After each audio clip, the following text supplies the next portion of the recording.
Somerville is a delightfully bizarre, physics-based puzzle adventure game that was developed by some of the former talent that created Playdead's pair of modern classics, Limbo and Inside. And yet at the same time it plays very differently from those offerings, reminding me more of the seminal early 90s classic Out of This World than Limbo or Inside with its upside-down setting, its color palette and character renderings, and its ever-rotating camera orientation from scene to scene.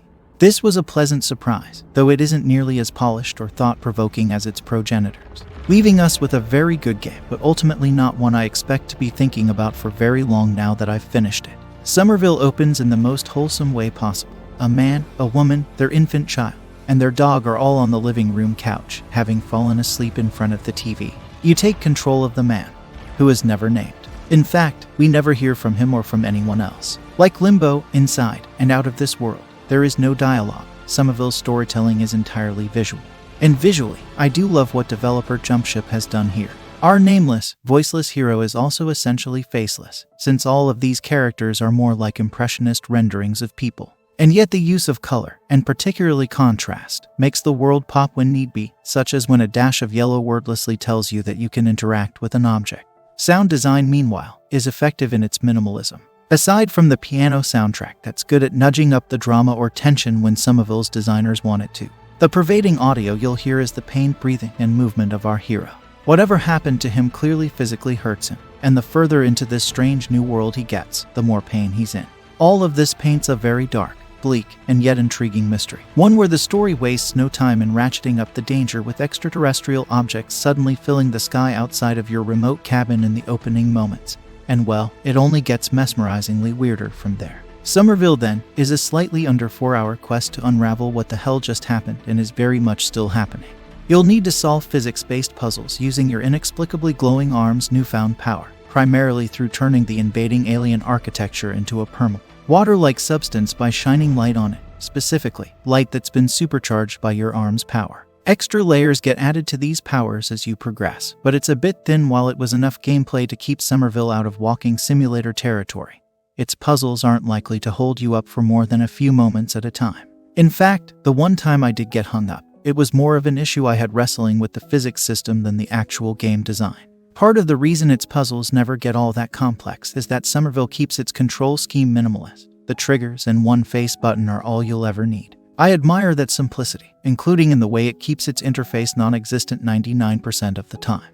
Especially in a moody adventure like this, I love when the atmospheric world gets to shine through unobstructed.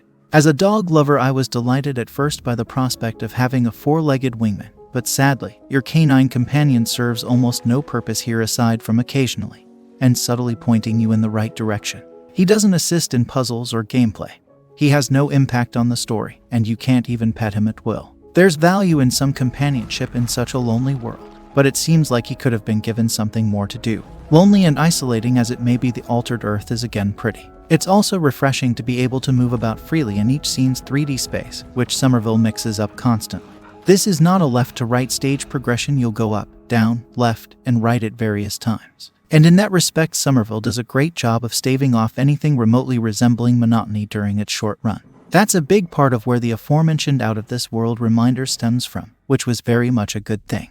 And like that gem, I was always intrigued by where Somerville's next scene might take me. Occasionally, though, that freedom results in awkward transitions when you move from one room to the next. Sometimes the room you're heading into will have a different camera angle that causes you to move in the opposite direction right back where you just came from, which never ceases to be annoying. When I made it through, though, I found a conclusion to the story that left me with far more questions than answers as I watched the end credits roll. And I have to admit with some disappointment that I didn't immediately feel compelled to gather around the nearest water cooler to discuss those questions with friends. It's difficult to describe without spoiling anything, but I suppose I'd say that I didn't find Somerville's mystery as alluring as I'd hoped.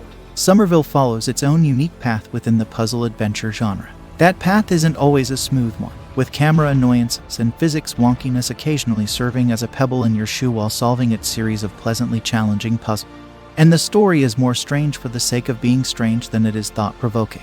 But thanks to its strong visual storytelling techniques, and the way the opening minutes inspire an irresistible desire to find out what happened to this man and whether or not he'll ever find his family, Somerville is nevertheless a very good tour through an exceptionally bleak scenario, all of which is successfully conveyed without a single line of dialogue. And that's it. I hope this review is helpful for you. But if you enjoyed this video, then leave a like and subscribe to the channel to support me. Leave a comment down below with your thoughts. As always, until next time, take it easy.